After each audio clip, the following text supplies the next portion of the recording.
the right leg. There's two of them exactly alike. The holes will go on the outside.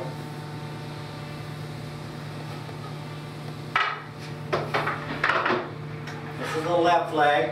And they're going to marry up. What you're going to find is that the left leg and the right leg are mirror images of each other. All those holes are going to line right up. It's really hard to mess them up. Then we have the side panels. This is the inside of the side panels. These are going to hold your little center shells later on. And this is the top. And the way you can tell the top is there's two little 1/8" pilot holes on the top. There is none on the bottom. So those will go to the top. And then with your hardware, just throw it in the bowl. That way it doesn't roll around. And you have a top. The way you tell the top from the bottom, since they're exactly the same size, is the top is smooth on one side, and on the other side it has 4 pilot holes to attach the frame. Then the bottom has lots of holes, and they will be facing up, and the raw edge will go down. Okay, before you get started, the only tools you need is a hammer to put the casters or the wheels in, a Phillips screwdriver, a medium Phillips screwdriver. If you have a power screwdriver, that's great. If not, you can use just a medium-sized Phillips screwdriver. The first thing I'm going to do is I'm going to attach the little L brackets. They're shaped like an L, but one has a long slot, one has a hole and a slot.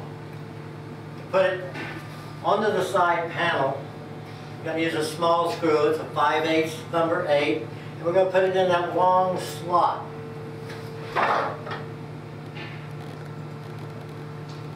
You can start it just with hand pressure,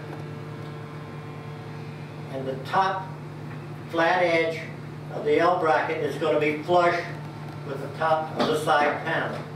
And then just screw it in place. Then we repeat that on the other side. Here again we're using the long slot, 5/8 number 8. Flush with the top. And then we're going to put that aside, and we're going to do the other side exactly the same. Okay, now we're going to attach a left leg and a right leg to the side panel. Now, I'm going to turn the side panel over for ease of assembly. The smooth side is going to be up. And so the side of the leg, and this happens to be a right leg, the top of it and the bottom of it has the hole. And if you look on the edge of the side panel, you're going to see 3 pilot holes.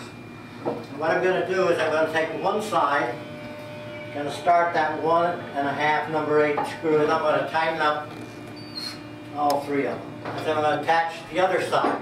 Now you'll notice that all of these holes are mirror images of each other. The bigger holes are going to accept the little stainless steel tubes. The easiest way to do this, I found, is just to put the other side on, line it up, start this in with your fingers in all 3 places, and insert the tubes. I'll put it into the solid one first, and pull this back real easily. Put that one in. Put the other one in. Same way. Okay. Then I've got one side completed.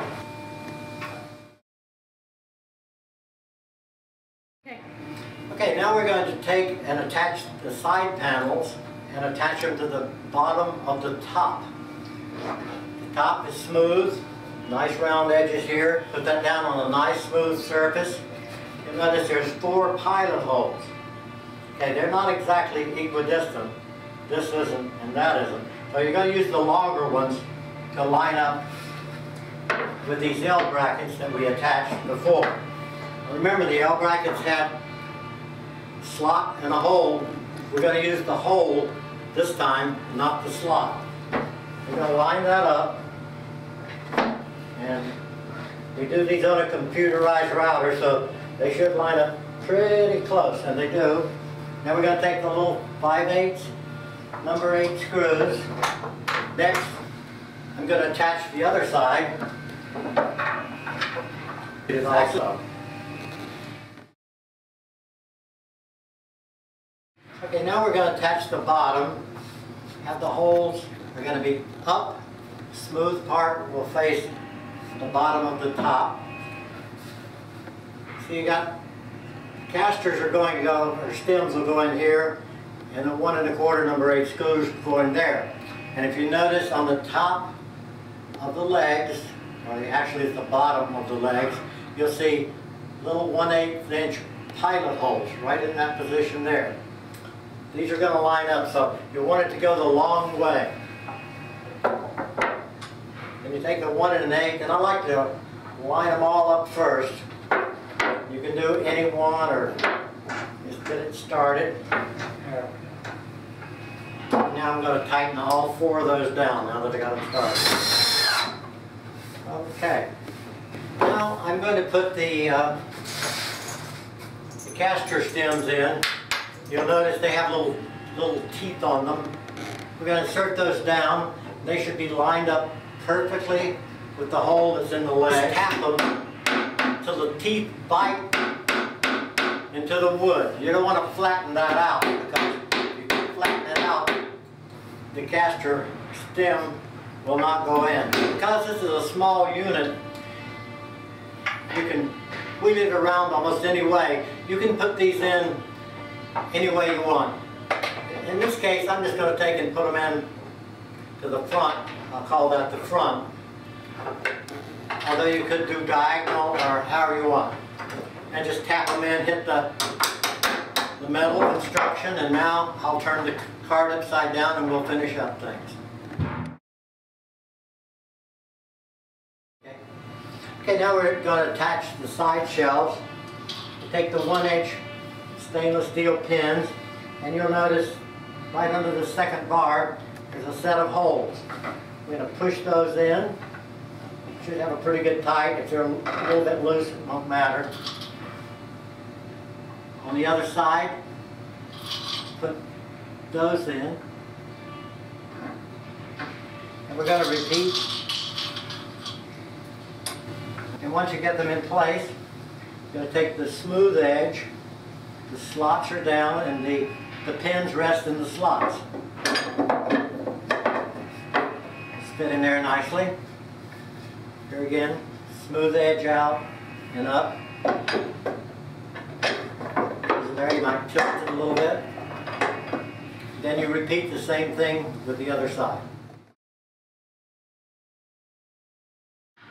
Now we're going to put the middle shelves in. They're exactly alike, just little notches in them. They're going to fit the long way.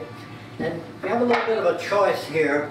If you notice, there's 1, 2, 3, 4 sets of holes. And on the other side is exactly the same. And so you can adjust those shelves up and down the way you want. For example, we'll put these in, and there's 4 pins per shelf. I'm just using the bottom ones here. 2 on one side and 2 on the other. And you take the shelf, notches down, and they'll fit right on there. Okay, once you've got your card assembled, you can use it in a lot of different ways. You put spices on it, the retainer rods keep them from falling out. If you want to move it around, you can lock the casters, the wheel casters here. You can adjust the shelves to fit other appliances. If you need to pull those pins out, you can just take a pair of pliers and they'll come out, or you can just remove the shelf and take a claw hammer and they'll come out easily also. And you can adjust those. And you can also use the top as a chopping block, or you can put your cutting board on it. You put small appliances on it. So it's a real versatile little piece. Doesn't take up much room, and the footprint Very small, but very versatile.